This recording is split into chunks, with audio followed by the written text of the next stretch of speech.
There's a lot of work that needs to be done in innovation for the developing world. And in fact, most of the research that is being done right now is done in the developing world. I urge you to read an article in The Economist in April 17th of 2010 that talk about how the emerging world is a source of cheap labor, now rivals the rich countries for business innovation. We are talking about stuff that is fantastic.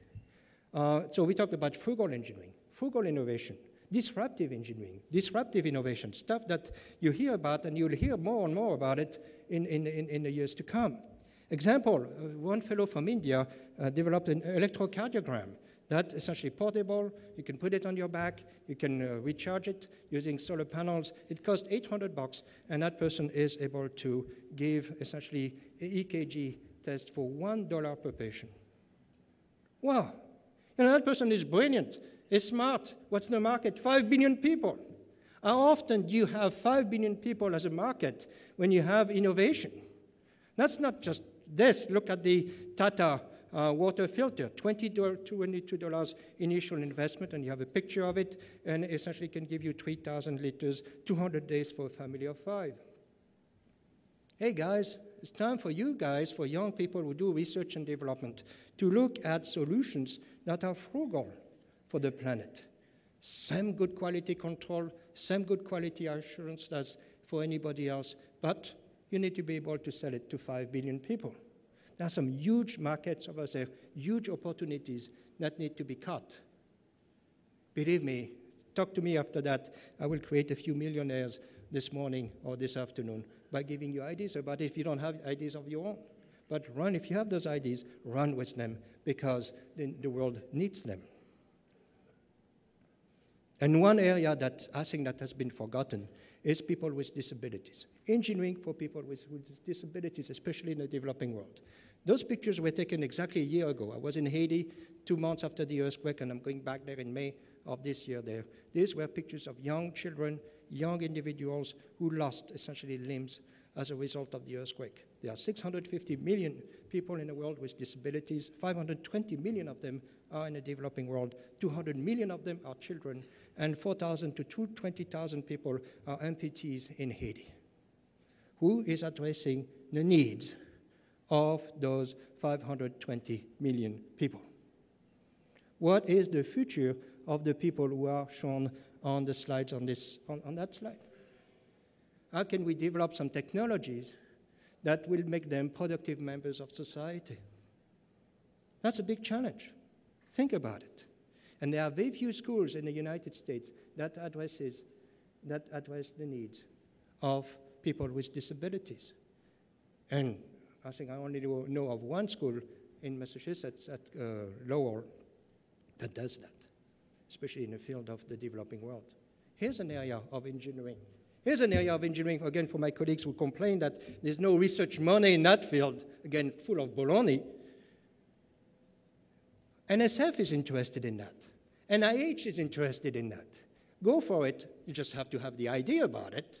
Here's the idea. That's an area of engineering that is yet to be created, especially for the developing world.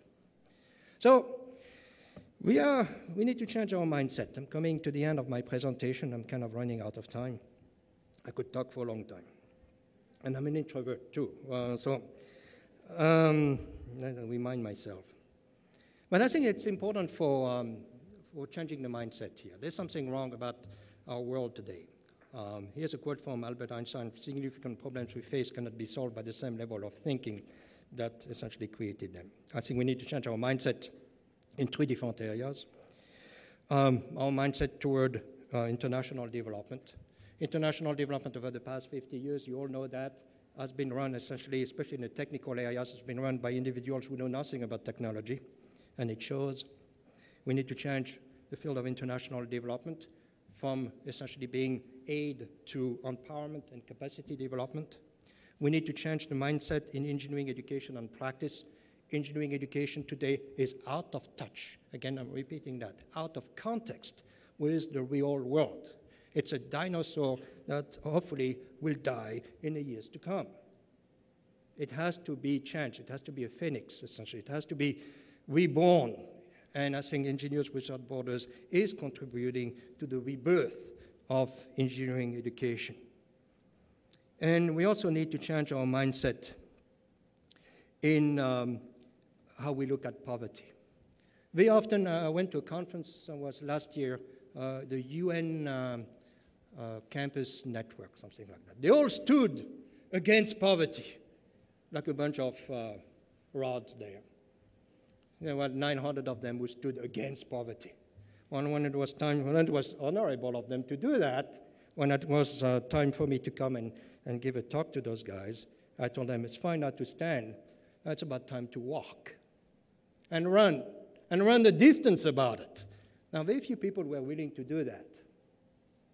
So when we talk about poverty, we need to change our mindset. Yes, we talk about external poverty. 5 billion people whose job is to try to stay alive by the end of the world. I'm going to challenge the world there, challenge you. What about internal poverty? As long as we have internal poverty into the world, I can tell you that external poverty will always exist. And the role of a leader is to fight against internal poverty. 4 characteristics of a leader that I read from an excellent book called Heroic Leadership. 4 characteristics. Know thyself, have vision, have passion and compassion, and be courageous, be bold.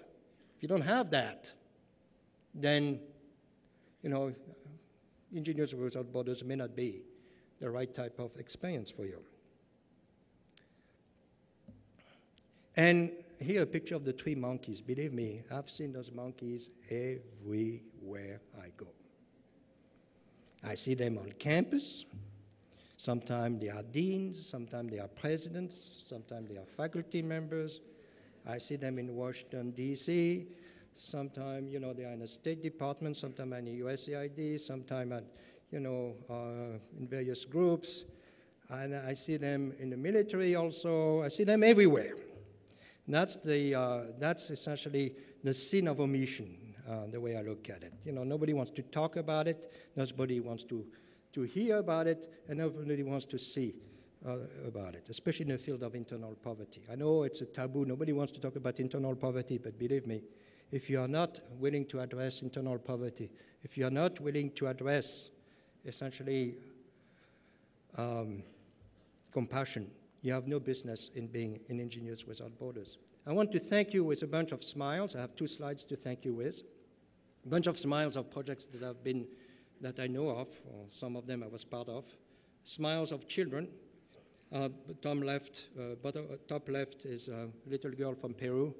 Top right, some children from Nepal. Bottom left, the children from Rwanda.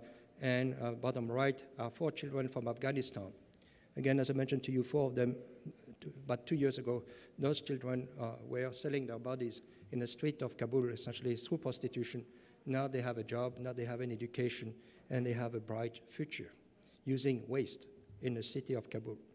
And again, as I mentioned to you, we have 250 of them. I wish that have changed, and I wish I could bring 6,000 of them, 60,000 of them out of poverty if I could. I want to finish this my presentation with this slide that I picked up outside a house for kids with disability in Bethlehem near Jerusalem, and I thought it best describes my feeling about what I do on a daily basis. It says, all you can, do all the good you can, by all the means you can, in all the ways you can, in all the places you can, at all the times you can, to all the people you can, and as long as ever you can. Thank you again.